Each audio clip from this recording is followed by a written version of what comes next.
ሰላም እንዴት ናችሁ? የካናዳ የቱሪስት ቪዛ አፕላይ ማድረግ ለምትፈልጉ ልጆች እና ወይም አፕላይ ያደረጋችሁ ሰዎች ይህንን ቪዲዮ እስከ መጨረሻው ተከታተሉት። መጀመሪያ የካናዳ ዌብሳይት ላይ ስለ ቱሪስት ቪዛ ምን ይጠይቃል የሚለውን ለማየት መጀመሪያ ጉግል ላይ ሰርች እናደርጋለን። ከዛ ሰርች ካደረግን በኋላ የኖቬምበር 24 2024 የወጣ አለ አዲስ፣ እሱን ሰሌክት እናደርጋለን። እሱን ስትከፍቱት ይኸው እንደምታዩት ስክሪንሻቱ ላይ ኦፕሽኖች አሉ።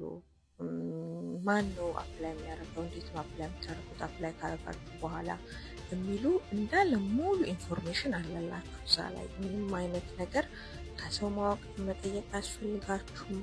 ምንድን ነው ማድረገው ብላችሁ መጨነቅ አያስፈልጋችሁም።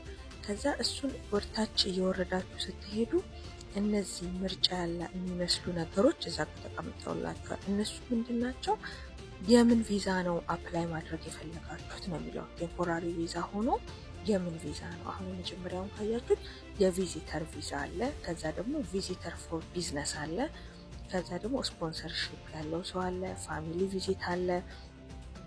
እነዚህን ኦፕሽኖች ትመርጣላችሁ። እኔ ለምሳሌ አሁን ቪዚት አስ ቱሪስት የሚለውን መረጥኩት ማለት ነው፣ ቪዚተር ሆኜ ለመምጣት።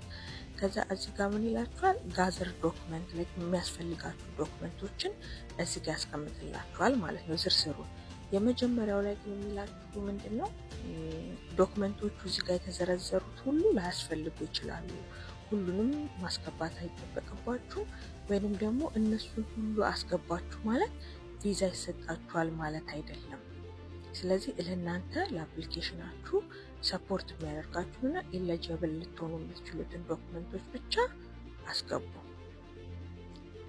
እሱን ነው ከላይ በ5 ነጥቦች አድርገው ያስቀመጡት ማለት ነው። ኢንፎርሜሽኑን በደንብ አዲሽናል ሊስት ዶክመንት ሊያስፈልጋችሁ ይችላል እዚህ ላይ ከተዘረዘረው ውጪ፣ እሱንም ማወቅ አለባችሁ።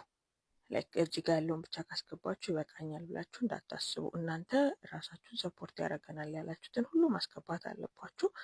ከዛ እዚህ ጋር ለቱሪስት ይልና የመጀመሪያው አይደንቲቲ ዶክመንት ነው። እሱ ማለት ፓስፖርት ያስፈልጋችኋል። ፓስፖርታችሁ ደግሞ ከ6 ወር ያላነሰ ቪዛ ሊኖረው ይገባል።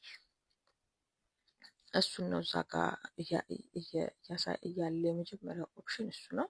ከዛ ዲቴሉን ማየት ከፈለጋችሁ እዛ ብሉን ትጫኑትና አሮ ነገሩን ዲቴሉን ታነባላችሁ ማለት ነው። ከዛ ሪፕሬዘንታቲቭ ራሳችሁ ካልሆናችሁ የምትሞሉት እዚህ ጋር የሚያሳዩችውን ፎርም አውርዳችሁ መሙላት አለባችሁ ለሰው ውክልና ለመስጠት። ከዛ ደግሞ የፋሚሊ ሜምበር ግዴታ ሁሉም ሰው ስለ ቤተሰቡ ፎርም መሙላት አለበት፣ ትሞላላችሁ ፎርም።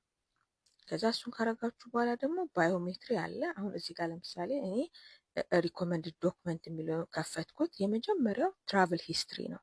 ትራቭል ሂስትሪ አላችሁ ወይ? ካናዳ መታችሁ ታውቃላችሁ ወይ? አሜሪካ ወይ ሌላ ሀገር ሄዳችሁት የትራቭል ሂስትሪ ካላችሁ ፓስፖርታችሁን ኮፒ አድርጋችሁ እሱን ታስገባላችሁ። አንዳንዴ ደግሞ እንደውም በወረቀት ላይ ይሄ ኢተርኒ በዚህ ገባው በዚህ ወጣው እዚህ ሀገር ሄድኩ ምናምን የሚል ዶክመንት ብታደርጉ ጥሩ ነው። ከዛ ሁለተኛው ደግሞ ምንድነው? ፕሩፍ ኦፍ ፈንድ ነው። እና አንደኛው ባንክ ስቴትመንት ያስፈልጋችኋል። የባንክ ስቴትመንቱ አካውንት ነምበራችሁ ያስፈልጋል። የባንኩ ኮንታክት ነምበር ያስፈልጋል። ምን ያህል ብር እዛ ላይ እንዳላችሁ፣ አካውንታችሁ ላይ ምን ያህል ብር እንዳላችሁ ያስፈልጋል። እና ደግሞ ወደ ሀገራችሁ ለመመለስ የሚያበቃችሁ ነገር እዛ ጋር የምታሳዩት ብር በቂ ብር መሆን አለበት። እዚህ መታችሁ አገር ጎብኝታችሁ ከእንደገና ደግሞ ተመልሳችሁ ስትሄዱ ለዛ ሁሉ የሚሆን ብር አካውንታችሁ ውስጥ መታየት አለበት። ከዛ ደግሞ ስራችሁ ጥሩ መሆን አለበት። እዚህ ሀገርን አስንቆ የሚያስኬድ ስራ ሊኖራችሁ ይገባል። ወይም ደግሞ ኢንካማችሁን የምታሳዩት ብር እሱን ሊሆን ይችላል። እሱን ካደረጋችሁ በኋላ ስለ ባዮሜትሪክ ነው የሚያወራው። ባዮሜትሪክ ማንኛውም ሰው የካናዳ ቪዛ አፕላይ ሲያደርግ ባዮሜትሪ ይጠየቃል፣ ይከፍላል። አንድ ላይ አፕሊኬሽን ፊ እና ባዮሜትሪ አንድ ላይ ይከፈልና ትሰጣላችሁ ማለት ነው። ባዮሜትሪ ባዮሜትሪ ለ10 ዓመት ያገለግላል። ከዛ ወደ ታች ስትወርዱ 2 ኦፕሽኖች ያሳያችኋል። አንደኛው አይአርሲ ፖርታል እና ሌላኛው ደግሞ አይአርሲ ፖርታል ኒው ቨርሽን የሚል 2 ኦፕሽኖች አሉ፣ አፕሊኬሽን ማድረጊያ ማለት ነው። ግን ሁለተኛው አዲሱ የአይአርሲ ፖርታል ግን እንትኖች አሉት፣ ሪኳየርመንቶች አሉት። ላይ ሁሉም ሰው እዛ ጋር ሄዶ አፕላይ ማድረግ አይችልም። ለምሳሌ 18 ዓመት የሞላው ይላል። 18 ዓመት ብቻም ሳይሆን ደግሞ ብቻውን ሲንግል ሆኖ አፕላይ የሚያደርግ ሰው ይላል።